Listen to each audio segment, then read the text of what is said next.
Operan gitu. Operan. Biasanya operan itu dipimpin oleh kepala ruangan atau penanggung jawab shift. Gitu. Kalau kepala ruangan itu biasanya adanya pagi. Kalau penanggung jawab shift itu ada yang pagi, sore, malam. Gitu. Nah, nanti salam, doa, segala macam. Nanti yang minus malam, buka sambil cerita. Pasien total ada misalnya 20 satu ruangan ini, satu lantai inilah. Misalnya kita di lantai gladiol, misalnya contohnya.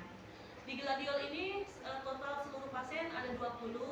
Misalnya semalam dokter visit diceritain semua. Misalnya kita ceritanya terfokus sama satu pasien. Ini ada di gladiol 201 bed 1. Nah, ada ini Nabila, anak Nabila. Dia kan di bawah 17 tahun, kita ngomongnya anak.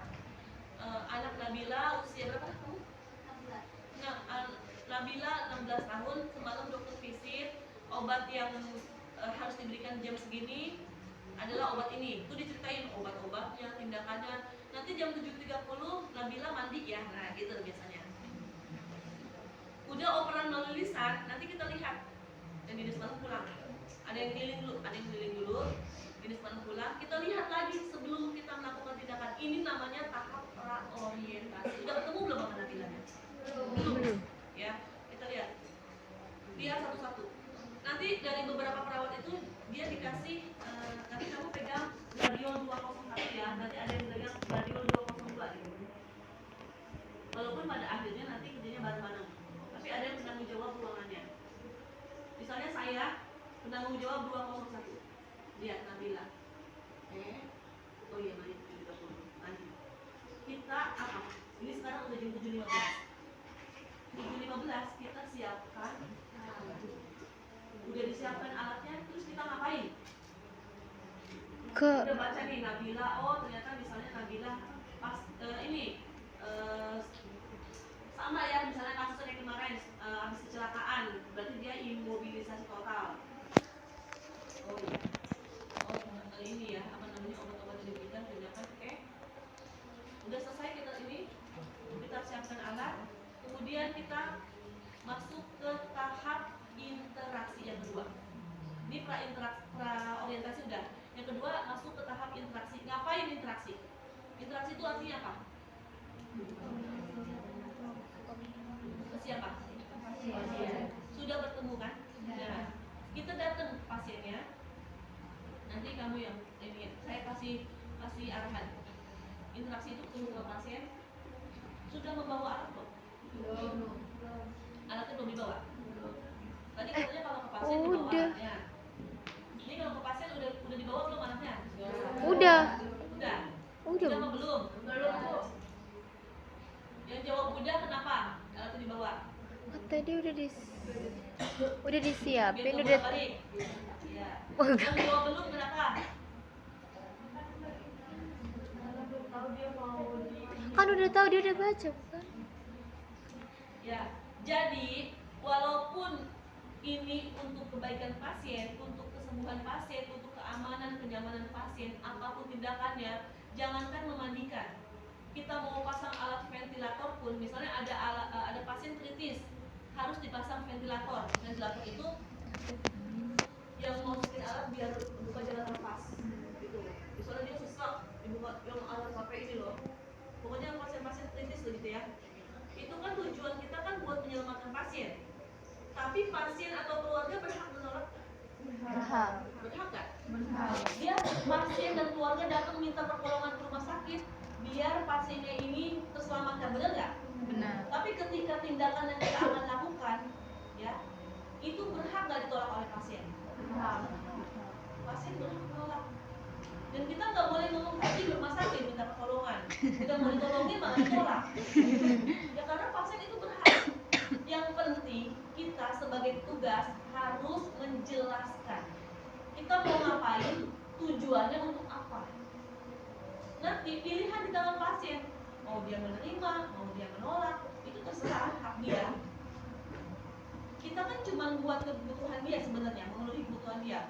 Kalau emang dia menolak dengan alasan tertentu ya nggak apa-apa. Tapi harus ada hitam di atas putih. Harus ada surat penolakan tindakan. Kenapa? Jadi kalau misalnya dia menolak tindakan, ya kita jelasin nih. Misalnya kita mau pasang ventilator misalnya. Bu, nanti dipasang ya Bu ya, anaknya ini biar membuka jalan nafas, biar anaknya bisa bernapas dengan lebih baik lagi. Kalau misalnya tidak dipasang Bu, kita jelasin juga resikonya. Dipasang nanti akan melukai bagian faring sampai ke trakea misalnya gitu ya. Itu nanti akan luka, mungkin akan berdarah, akan keluar perdarahan. Dijelasin gitu resiko-resikonya. Tapi kalau misalnya tidak dipasang, nanti anak ibu nafasnya tidak akan bebas gitu. Dijelasin kita mau ngapain, dijelasin efek samping atau resikonya, dijelasin juga kalau misalnya tidak dilakukan itu akan terjadi apa. Ya udah dok, yang terbaik aja buat anak saya. Nah, tulis di lembar persetujuan, namanya informed consent. Surat pernyataan isinya tentang persetujuan tindakan yang akan dilakukan. Udah dijelasin sama dokter semuanya. Jadi kalau misalnya terjadi sesuatu yang misalnya sampai fatal, bahkan misalnya sudah dilakukan tindakan itu tapi pasiennya akhirnya meninggal, sudah dijelasin semuanya sama dokternya, keadaan terburuk dan pasien tidak bisa menuntut. Itulah kalau pentingnya kita harus ada tanda tangan persetujuan keluarga pasien bermakrai. Begitu juga dengan penolakan. Sudah dijelasin semuanya, dia menolak, tulis apa alasannya, namanya siapa, identitas segala macam, tanda tangan materai. Jadi kalau misalnya tidak dipasang alat itu terus tiba-tiba pasiennya kolaps, dia juga tidak bisa menuntut. Jadi semuanya harus ada pendokumentasian. Gitu ya. Jadi ketika kita mau melakukan tindakan pasien, alangkah lebih baiknya kita tidak membawa alat. Kenapa? Biar pasiennya nyaman. Kalian bayangin, kalian mau ketemu pasien, kalian duduk bawa alat. Ini cuma membandingkan loh. Bagaimana kalau yang mau dipasang infus, mau dipasang kateter, tegang nggak pasiennya? Pada datang, tiba-tiba bawa alat, ya kan? Iya. Nah, berarti kan kita tidak memiliki kebutuhan dasar manusia tentang rasa nyaman, ya kan? Makanya ini diumpetin dulu. Boleh di luar ruangan, di luar kamar, di depannya gitu ya, karena mungkin kalau misalnya kita tinggalin di nurse station kejauhan, karena kan rumah sakit kan ada yang ruangannya jauh dari nurse station ya, ada juga yang memang kamarnya dekat di nurse station itu lebih enak. Ini misalnya jauh, terserah deh nanti kalau misalnya dia mau nolak atau mau menerima, kan enak kita nggak ngambil lagi ke belakang gitu misalnya. Yang penting ini jangan ditempatkan di hadapan pasien dulu, biar pasiennya nyaman dan timbul percaya sama kita dulu, gitu ya. Begitu masuk, apa yang pertama kita lakukan? Langsung perkenalan. Kita kan udah tahu pasiennya, oh Nabila, identitasnya, oh Muslim, berarti kita harus salam, assalamualaikum, selamat pagi. Nah, biar pasiennya percaya, itu kita komunikasinya jangan terlalu kaku. Belajar dari sekarang, lakukan komunikasinya itu tidak terlalu kaku. Misalnya, selamat pagi, Dek. Bagaimana Dek? Apa kabar? Ih, Ada takut. yang bisa tidur semalam? Kayaknya bahasanya baku banget gitu. Nah, kita sesuaikan dengan siapa kita berhadapan. Kalau misalnya seumuran, alangkah lebih enaknya. Ya, kalau misalnya lebih tua, lebih sopan lagi. Saya jangan membiasakan dari sekarang belajar ngomong ke orang tua, ngomong ke guru, ngomong ke siapapun yang lebih tua, jangan membiasakan bahasa aku. Kurang sopan, tapi saya. Ada nggak guru di sini yang membiasakan, Dev, aku minta tolong dong, Dev? Aku ya, nanti saya bilang harus membiasakan diri itu saya. Kalau saya sendiri nggak pernah. Saya ngomong ke aku, ke siapa coba? Ke suami. Manja-manja gimana? Aku kan lagi makan. Saya ya, kamu juga ke orang tua jangan aku. Ini anak saya sendiri aja ngomong ke saya tuh aku. Anak saya nih, mah aku udah dibilangin aku ini kebiasaan. Coba dari sekarang, saya mau membiasain mereka tuh saya. Gitu. Karena coba kalian cari di Al-Quran terjemah. Aku itu buat siapa? Aku itu di Al-Quran buat siapa? Kalau terjemah. Aku. Bahasa aku itu di Al-Quran buat siapa? Hah? Buat siapa itu? Masa nggak tahu? Aku itu buat Allah. menciptakan kalian dari apa-apa gitu kan? Benar nggak? Benar. Kan kita nggak boleh sebenarnya tuh ini ya. Biasakan sayang ya, atau biasakan nama.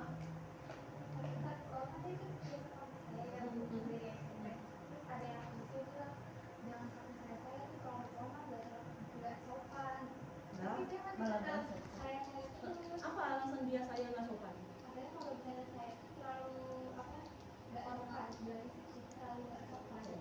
Itu apa gue gitu? Kalau bahasa Jawa ada lagi yang lebih halus lagi ya, katanya kulo. Kulo. Kalau bahasa bahasa Sunda abdi. Ya. Kalau aing kasar katanya. Iya. Kayak gua gitu kan kalau aing abdi kulo. Biasakan saya ketemu kalau misalnya emang seumuran nanti ketemu pasien ya boleh lah aku, apalagi pasiennya cowok seumuran. Wow. Di SMA mana nih ya? Sama berapa? Boleh nggak akuntansi kamu lah? Boleh nggak kamu simpen nomor WA aku? Iya. Jangan ada bilang ya. Jadi ya, apalagi dengan orang tua ya. Nanti tuh ini HGA tuh kebanyakan lansia tuh. Kalau misalnya dapat HGA, saya biasakan saya. Begitu ketemu pasien, alat disimpan dulu. Terus tadi salam, assalamualaikum Nabila misalnya gitu. Misalnya lebih muda dari kita atau misalnya adek Nabila gimana semalam. Nggak langsung memperkenalkan diri pun nggak apa-apa. Bikin pasiennya nyaman aja dulu. Gimana deh semalam tidurnya nyenyak nggak? Kan pagi kan ini kan karena mau mandi pagi. Atau misalnya kalau dia ada keluhan demam, gimana ada yang dirasa nggak demamnya? Kasih pertanyaan subjektif gitu. Jadi nggak terlalu kaku, pasiennya jadi percaya. Baru kita masuk. Oke, kenalin. Misalnya anak kecil kan seneng ini ya, seneng bercanda-bercanda dulu gitu ya. Kalau pasiennya anak-anak, kenalin. Aku suster, boleh ya kalau ke anak-anak lah. Aku suster Devi, nanti aku yang bantu kamu mandi ya pagi ini. Gimana? Boleh nggak? Mau nggak mandi tuh? Dia udah pada lengket, badannya, rambutnya udah pada kusam tuh. Bahasanya bahasa yang santai, jangan bahasa baku. Oke boleh suster. Nah itu. Kalau dia udah boleh, baru kita ambil alat. Oke, selanjutnya.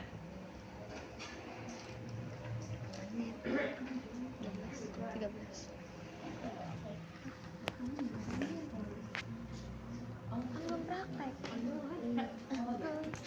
Teman-teman, break dulu sebentar. Sepatu masukin di etalase. Etalase itu digunakan buat taruh sepatu. Sama itu sebantu ya untuk mandi ya. Tapi mandinya dari Salah mandi. kelihatan. Tapi dulu. Ntar aja pas Nabila nanti mau ikutin sudah. biar Nabila badannya jadi bersih, tidak lengket, terus mulutnya juga wangi, bisa ganti baju juga. Bajunya udah pada kotor nih, kena makanan ya kemarin gitu. Jadi dijelaskan kita mau melakukan apa dan tujuan apa. Ya. Tanya gimana Nabila, mau nggak? Mau suster? Nah, oke. Yang selanjutnya adalah jaga privasi klien dan berikan posisi yang nyaman. Karena pasiennya ini tadi imobilisasi total, jadi tidak boleh diintervensi. Nggak boleh kita, kecuali dari instruksi dokter ya. Kalau misalnya boleh setengah duduk misalnya, baru kita lakukan. Tapi kalau misalnya di situ bed rest total, kita nggak boleh apa-apain. Nah, dan nanti posisi ini aja ya. Setelah itu harus jaga privasi klien. Kalau misalnya satu ruangannya ada 3 atau 4 orang lebih, ya berarti kita tutup pintunya. Kalau misalnya dia di ruang privasi, ya udah cukup tutup pintunya. Ruang apa? VIP. Ya, jangan lupa itu. Kebanyakan anak-anak lupa pas mau jaga privasi klien. Oke, yang selanjutnya adalah langkah-langkahnya. Yang pertama apa? Ambil alat. Ya, kita alat udah nih. Ya, terus ngapain? Cuci tangan. tangan. Jangan lupa sebelum melakukan tindakan ke pasien harus cuci tangan. Cuci tangan satu. Mana? Kapan ada satu? Saya melihat. Gitu.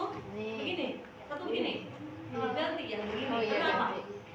Pakai pakai Pakai sabun. Biar nggak Kalau tumpah. begini sabun tumpah.